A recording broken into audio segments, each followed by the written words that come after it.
Hi guys, for today's video ay pagod na pagod tayo. Kaya wala tayong marites ngayon. So for today's video guys, is nagluto tayo ng dinner. Kabsa. Ayan siya guys, ayan. Meat yan, meat. Tapos, muntik na tayo hindi matira ng kanin. Buti na lang tayo nagsandok. Nagtira tayo. Panigurado, baka mamaya tayo pag di tayo natirahan. Kaya nagtira ako ng isang hiwa ng meat, tsaka syempre kanin. Kakainin natin mamaya pagtapos natin magtrabaho. Kasi look at that guys, ang kalat ng kusina. Mamaya pa ako magligpit. Kasi kakain pa sila, maghugas ako ng plato. Tapos magligpit ako dyan. Tapos mag-ano ako dito sa sahig. Kasi ayan, bumabaha na naman yung aming aircon. Ayan, tumutulo. Tapos ayan. Tapos ayan, gumawa tayo ng juice. Ayan, cocktail. Dalhin natin dyan sa kabilang bahay mamaya kasi inumin nila. So, ayan yung for today's ganap. Ayan guys, sobrang nakakapagod. Pero hindi naman talaga ako magugutuman kasi tayo naman guys, ang daming pagkain.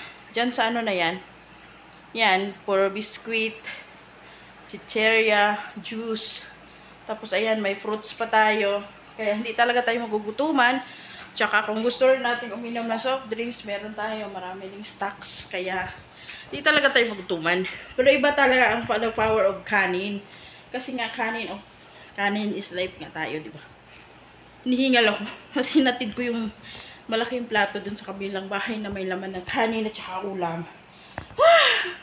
Sobrang hiningal ako, guys. Feeling ko nawalan ako ng 1 kilong taba. Ay, Diyos ko. Kaya mamaya kakain tayo ng tinira nating kanin at saka ulam dyan sa may kaldero. Kainin natin mamaya. So, ganito kahirap sa ibang bansa, guys. Pagkakain sila, hindi na lang kakain sa bahay. Magluluto ka, dalhin mo sa kabilang bahay. Kabit-gat-gat guys. Ang laki ng plato na dinadala ko. Yung isang bandihadong sobrang laki. Yun ang dala-dala ko sa kabilang bahay. May laman ng kanin, tsaka ulam. Mabigat! Diyos ko, tas aginat pa ng panahon. Ganito guys, diskarte lang dito. Pag gusto mo na hindi ka magutuman, mag-diskarte ka nga, may mga pagkain na may iiwan sa'yo. Kasi ako di ko kinakain yung tira nila. Kasi parang nandiri ako ba? Kaya kahit natutong-tutong yung matira sa kaldero, yun ay kakainin ko. Diba? Pero hindi man talaga tayo magugutuman. Kasi nga, yung boss ko, maraming pagkain at saka hindi madamot. Siyempre, for the safety na lang din sa ating taba. Para hindi tayo mamaya. Di pa ako magda-diet, iwa ko ba? Puro nila ako plano sa diet ko, pero hindi ko nagagawa. Diyos ko! Kaya yan guys, meron pa rin tayong fruits. Yan, dyan, may fruits pa tayo. So, di pa talaga tayo magutuman. So, yan, nagpahangin na ako dito sa may aircon. Kasi tingnan naman, pawis na pawis ako guys. So, galing ako naghatid ng pagkain sa kamilang bahay. Sobrang pawis ko. Kaya, ayan. Pahinga tayo ng konti. Tapos yung juice nandun sa ref. Yun nandun. Dalhin natin doon kasi yun ang drinks nila after nila kumain.